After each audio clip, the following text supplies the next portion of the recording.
In this video, we're going to begin the discussion of how web pages are actually made, and we're going to start with HTML, the most basic building block of the web, and the most fundamental skill you'll learn as a web designer or developer.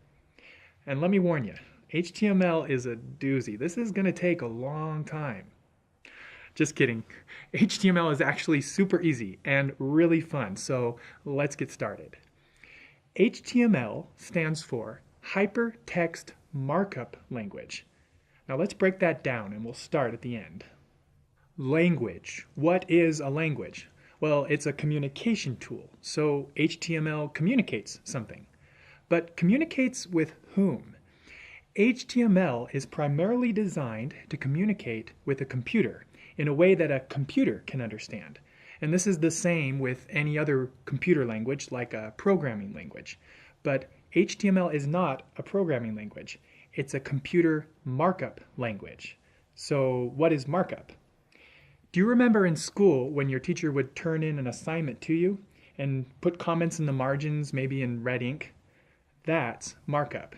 It's using text to say something about the main text. Text to describe text. Now, the markup that is in HTML is much more fundamental than that. HTML actually describes what each piece of a document is. So to illustrate what I mean, consider a document like this one. It has a headline and a paragraph and a list. Now, you might take this for granted, but how do you know that? Well, each piece of this document has a style or formatting, and you have eyes and a brain to see and interpret that style. So the headline is bigger and bolder and above everything else, so you know it's a headline. And the paragraph is below the heading and it's got a lot of lines, so you know it's a paragraph. And the list has bullets, so you know it's a list. The point is that without style and formatting, a human would have a very difficult time understanding a document. It would look like a bunch of text all run together without any kind of structure. Now consider a computer. Does a computer have eyes? Well, no, not in the same way we do. So if the computer's job is to understand a document, how would it do it? Well, what does a computer understand?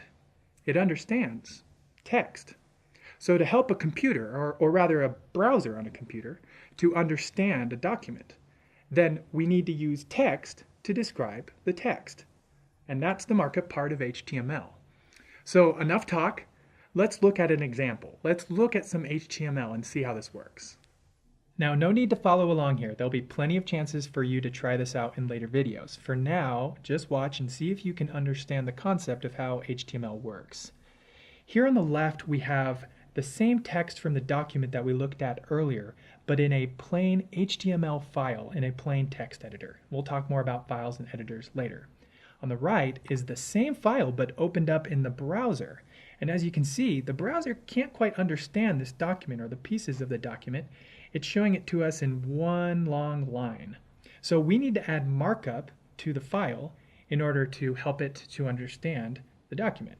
So we'll do that by adding HTML tags to either side of the chunk of text that we're trying to describe, like this.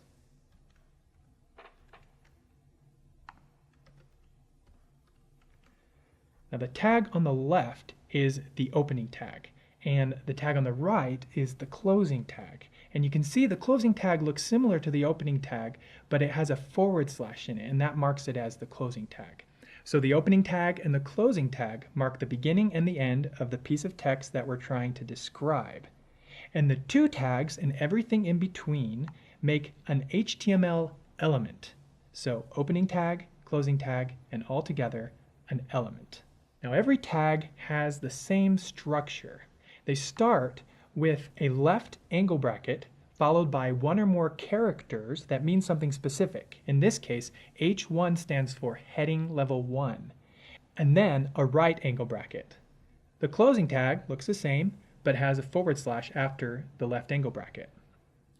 So let's keep going and let's mark up the paragraph. We'll use paragraph tags at the beginning and the end of the paragraph, and P stands for, you guessed it, paragraph. We'll mark up the list by surrounding the list with a UL tag, which stands for unordered list. And then we'll surround each list item with an LI tag, which stands for, you guessed it, list item.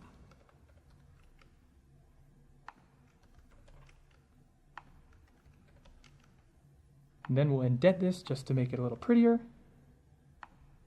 And there you have it. We've used a markup language, text, to describe text. So we'll save this and we'll reload the file in the browser and check it out. Now the browser understands each piece of the document and can present it to us in a way that we can understand. Pretty awesome. This is one of the cooler parts of web design. We can see the effects of our work right away. So what about the rest of the HTML acronym? What makes HTML so hyper? Well, we'll get into that in the next video, but first, let's test your knowledge with a little quiz.